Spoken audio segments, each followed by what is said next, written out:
Welcome. In this video we continue 4.3, Properties of Functions and Set Cardinality, and today we are in day 2. We talk about set cardinality and infinite sets. This is one of my favorite sections, and we really see some of the deepest and most profound results in the course. Set cardinality. Theorem 7. Let A and B be finite sets. If F from A to B is a one-to-one correspondence, then the size of A equals the size of B. A and B both have the same number of elements. We won't prove this. It's pretty believable, and the proof is not hard. It's in the book. So if two sets are finite, and there's a one-to-one correspondence between them, the two sets have the same number of elements. And just to recall, a one-to-one correspondence means the function is one-to-one and onto. But now here's the big idea. What if we apply this idea to infinite sets? And in fact, it's this one-to-one correspondence that allows us to define what it means for infinite sets to have the same size. Definition. Sets A and B have the same cardinality if there exists an invertible function f from A to B. So invertible, or a one-to-one correspondence, or a bijection. So let's show, for example, that the natural numbers and the integers have the same cardinality. What I need to show is a one-to-one correspondence between these two sets. So here's a function we've seen before. I know that I can map the integers to the natural numbers in a one-to-one way. Do you remember what that one-to-one function is? So g of z is negative 2z if z is less than or equal to 0, or 2z minus 1 if z is greater than 0. Here's what that looks like. Here are the integers rearranged in a funny way, right? It's 0, 1, negative 1, 2, negative 2, 3, negative 3, and so on. And moving to the right, we get all the integers. Now let's apply the g function to this. G of 0 is 0, g of 1 is 1, g of negative 1 is 2, and look what I end up with. On the bottom are all the natural numbers. So pause the video if you need to and take a second and confirm that this really does work. What we really have here is a one-to-one function. I don't have two different elements of my integers mapping onto the same natural number. But also, g is onto, and that should be pretty clear. I'm not going to prove it, but looking at that bottom row, it looks like every single natural number appears there somewhere. Every natural number is the image of some integer under the g function. And so since g is one-to-one and g is onto, g is invertible, and so the natural numbers and the integers have the same cardinality. In the next slide, we will see a theorem that shows us a different way that we could prove that the naturals and the integers have the same cardinality. Now I want to introduce a great theorem, the Cantor-Bernstein Theorem, or the Cantor-Schroeder-Bernstein Theorem, that will make proving one-to-one correspondence really easy. Here's the idea. Cantor-Bernstein. Given sets A and B, if there is a one-to-one function f from A to B, and a one-to-one function g from B to A, so going in the opposite direction, then sets A and B have the same cardinality. So I have a set A, I have a set B. If there's a one-to-one function from A to B, and if there happens to be a one-to-one function from B to A, then those sets have the same cardinality. Let's apply this to our attempt to show that the natural numbers and the integers have the same cardinality. We're halfway through the process. Currently, we know that I have a function g that goes from z to the natural numbers, and that's one-to-one. But now, how can I define a function f that goes from the naturals to the integers that is one-to-one? And this is actually pretty easy. Do you think you see the answer? Let me pause for a second if you need to think. It's not hard. What we do is simply define f of n equals n. So it's an identity map that takes the natural numbers into the integers. The natural numbers is a subset of the integers, and so if I just simply say f of n equals n, that is definitely a one-to-one function. It takes an element of my natural numbers and returns an element of my integers. So there we have it. I made a one-to-one function g that goes from the integers to the natural numbers. I made a one-to-one function from the natural numbers back to the integers. And so by Cantor-Bernstein, we are done. These two sets have the same size, the same cardinality. Here is an amazing fact. The natural numbers and the non-negative rationals have the same cardinality. This is a little astonishing because when I think about the natural numbers, 0, 1, 2, 3, these are all discrete numbers. But what about the positive rational numbers? I'm really thinking about the number line and all the rational numbers that live on the number line. Not only are there infinitely many rational numbers, but within any interval, there are infinitely many rational numbers. Even if I take the tiniest little interval, there are infinitely many rational numbers. The rational numbers are dense. So how in the world can the natural numbers and the non-negative rationals have the same cardinality? Is there really a one-to-one correspondence between these sets? There is. So let's find one-to-one functions, f, that goes from the naturals to the non-negative rationals, and g from the non-negative rationals to the natural numbers. And then we'll use the Cantor-Bernstein theorem. One of these is easy. Do you see which is the easy one? The easy direction is f that goes from the naturals to the non-negative rationals. Simply define f of n equals n. It's one-to-one, and since the naturals live inside the non-negative rationals, we have a good mapping there. What about the other direction? It's a function we've seen before. Pause the video if you need to and think about it for a second.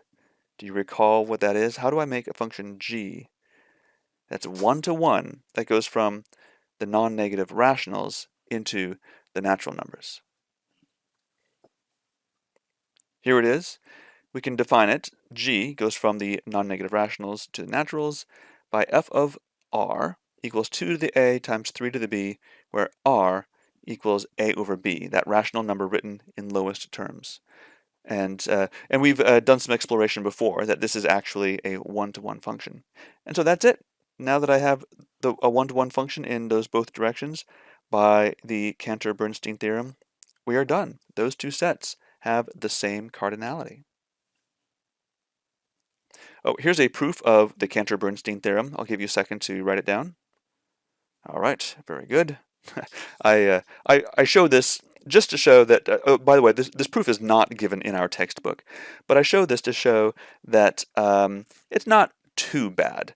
You know, it's more complicated than we really want to get into, but if you look it up on the internet, you could probably work through it. In fact, the Wikipedia page has a nice proof of the Cantor-Bernstein theorem. Here we go, another amazing fact. There is no invertible function from the natural numbers to the set of real numbers between 0 and 1. So I'm looking at the real number line. There's 0, there's 1. I look at all the real numbers between 0 and 1. And this theorem, this fact says, I cannot do it. There is no function that goes from the naturals to 0, the reals from 0 to 1, that is one-to-one and onto. Given any function from the naturals to this interval, it turns out that we can find a real number in that interval that is not the image of any x in the naturals. In other words, f is not onto. I cannot find an onto function from the naturals to that interval. Since I can't find an onto function, then I can't find an invertible function, and so definitely these two sets don't have the same size. They don't have the same cardinality. All right, so how about some justification for this? Why can't I find an onto function? Suppose that you try to list out all the numbers in the real interval from 0 to 1. And so here we go. And we'll label the first element 0, and the next one 1 and 2, 3 and 4. And 0, you list out one real number in that set, in that interval between 0 and 1. And then you list out a next number between 0 and 1, and then a third number between 0 and 1, and so on. And you keep doing this. Well, what we really have here is a function, of course, that goes from the naturals to the interval from 0 to 1. And f of 1 is this number, 0.96, blah, blah, blah. F of 2 is 0.75, blah, blah, blah. Well, I claim, and this is called Cantor's diagonalization proof. He shows that there's always going to be a real number that's missing, that you cannot list all these numbers out. Invariably, there's some real number that you've left off the list. And here's how the proof goes. Look at the diagonal of the digits. 3, 6, 8, 9, 5, and so on forever and ever. And I'm going to change those numbers on the diagonal. Maybe let's add 1 to each of those and wrap around if necessary. So I get a new number, y. That's 0.4 because the 3 gets bumped up to 4. The 6 gets bumped up to 7. The 8 gets bumped up to 9. The 9 wraps around to 0. 5 goes around to 6. And so on. And so this number y, the claim is that this can't be anywhere on the list. And certainly, you agree, it's not one of the first 5 numbers that you can see. But let's really think, why not? It can't be the first number on the list because those two numbers differ in the first decimal place. And it can't be the second number on the list because the second number and this guide differ in the second decimal place. That's a 6, that's a 7. It can't be the fifth number on the list because these two numbers differ in the fifth decimal place. That's a 5, that's a 6. Similarly, it can't be the 100th number on the list because if I went out 100 decimal places, the 100th digit of the 100th number on the left is different from the 100th digit of y, and so on, forever and ever. So this number y simply does not appear anywhere on the list. And you might think to yourself, well, okay, well, I'll make a new list. I'll make sure I include that number. But even if you try to make a new list of all the numbers in the real interval from 0 to 1, you're always, always, always going to leave something out. You cannot make an onto function. So it is impossible to list all the numbers on the real interval from 0 to 1. And so, in a way, this set from 0 to 1 of real numbers is bigger than the natural numbers. Now, how does this interval from 0 to 1, how do the numbers in there compare with the set of all real numbers? Surely, the set of real numbers between 0 and 1, that must be smaller than this infinite interval that is just everything, all the real numbers, right? Well, in fact, those two sets have the same size. There is a one-to-one correspondence between them. There is a one-to-one correspondence between the real numbers between 0 and 1 and all real numbers. Here's one way. There are different ways. Here's one way you might do it. Take any number between 0 and 1 and put it into this function, x minus 0.5 all over x times 1 minus x. Any number between 0 and 1 gets mapped to some number that, well, some real number, any real number. This function is one-to-one and onto, and so there's our one-to-one correspondence. Okay, so far, just a quick recap. The sets of natural numbers, integers, and non-negative rationals all have the same cardinality. They're all the same size. And in fact, we haven't shown it, but it turns out that the rationals have this same cardinality too. On the other hand, here are some sets, the set of real numbers from 0 to 1 and the set of all real numbers. Those have the same cardinality, and it turns out that that cardinality is bigger than that of the first group of sets. So this is kind of a cool idea. When we talk about infinite sets, not all infinities are the same. Some infinities are bigger than other infinities. Well, Cantor's theorem, so Georg Cantor did much of the groundbreaking work in this infinite set theory. He had this argument that for every set A, now think about this as an infinite set, the set A and the set that is the power set of A, they do not have the same size.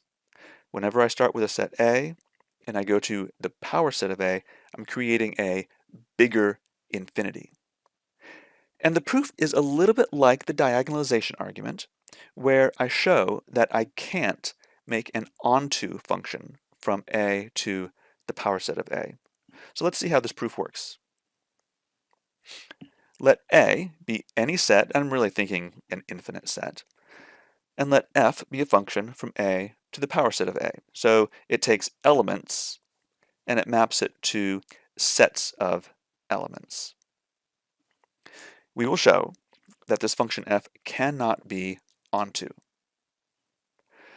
And here's how we do it. I'm going to make a set B this way. B is the set of all elements in A, so B is a subset of A. B is the set of all elements x in A such that x is not in f of x. Right, so the way that this function works, remember it takes elements like x and it turns elements into sets of elements. So I'm creating a new set B where B is the set of all x, where x is not in its corresponding set. Since B is contained in A, we see that actually B is an element of the power set of A.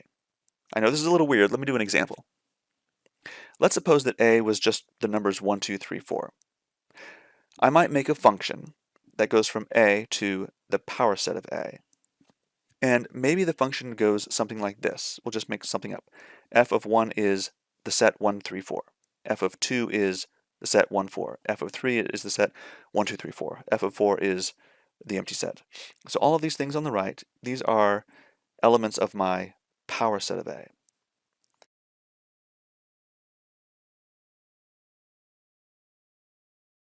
So let's look.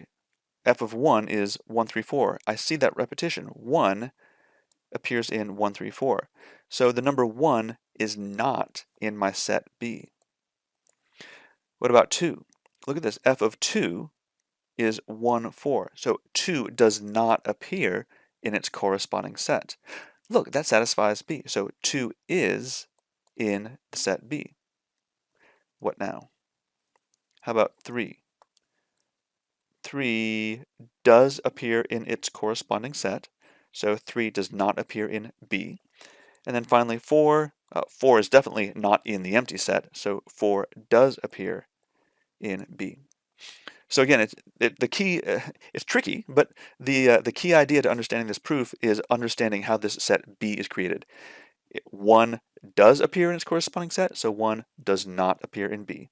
2 does not appear in its corresponding set, so 2 does appear in B.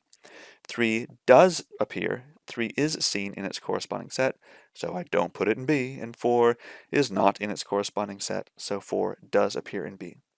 Moving on. Claim. There is no x in A such that f of x equals B. So remember we have this set A, and I have the set, the power set of A, and things in A, I have elements in A, and I have sets in the power set, and there's some of these correspondences. But I've just created this set B, which is in my power set of A.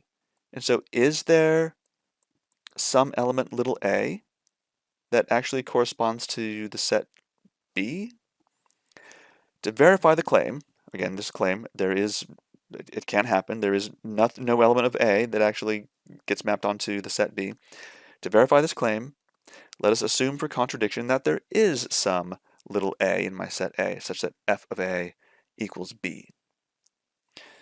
Well, if that little a happens to be in my set B, then by definition of set B, A is not in f of A, right? If A is in B, then A is not in its corresponding set. But wait a second, f of A is B. So that tells me that A is not in B. I know this is weird. No one ever understood this the first time they heard it. So you might need to pause and think about this, right? So look at this contradiction.